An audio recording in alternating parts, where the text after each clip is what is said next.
Vidéo de la première journée, donc de la première heure passée en Roumanie. Je suis arrivé ce matin dans la ville de Cluj pour pouvoir organiser la suite de mon périple. Donc dans l'objectif d'aller en Ukraine, je vais me rendre dans la ville de Iași par train, en prenant un train de nuit qui va me déposer demain matin à 6h30 à Iași. Et de Iași, qui est la ville la plus proche, quasi frontalière avec l'Ukraine, je vais tenter en tout cas de passer en Ukraine.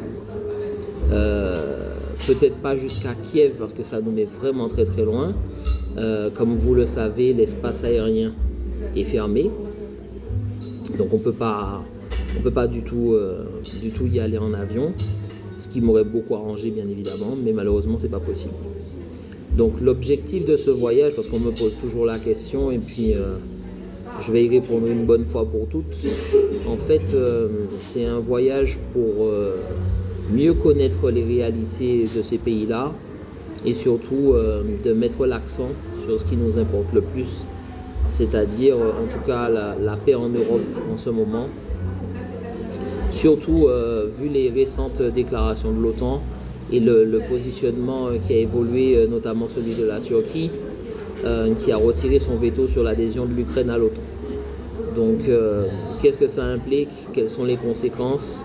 Et puis surtout, comment nous devons adopter un état d'esprit qui fait qu'on ne se contente pas simplement de dire c'est loin, ça ne nous concerne pas, alors que toutes les leçons de l'histoire, en tout cas de l'histoire contemporaine, de 14, 18 et 39, 45, nous rappellent que même quand c'est loin, ça nous concerne d'autant plus.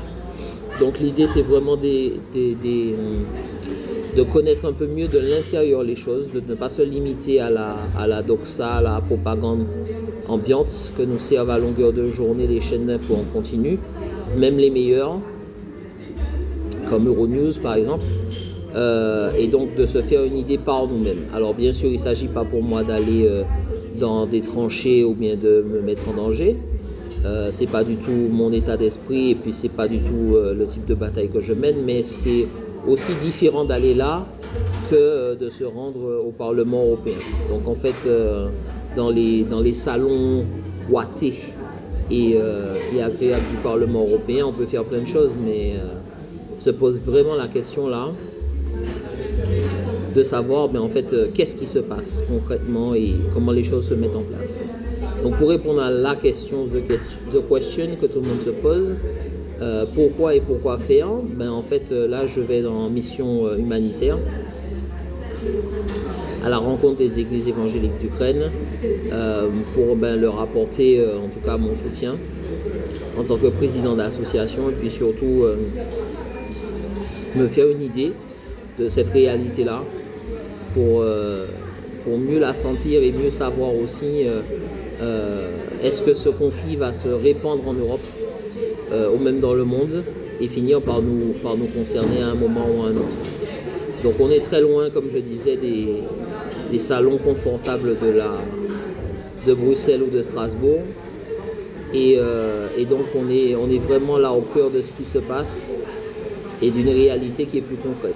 Donc pour le moment en Roumanie, c'est très tranquille. Là je suis en Transylvanie, aucun vampire à l'horizon, dans un restaurant qui est très bien, voilà, sur la piazza Uniri, voilà, qui est dans le centre historique de Cluj, avant de prendre le train et de me rendre à Iași.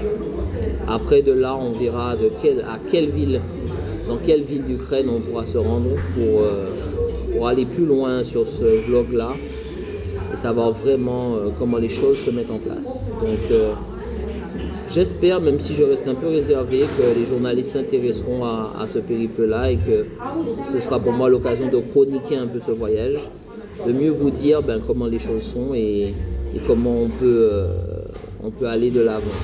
Voilà.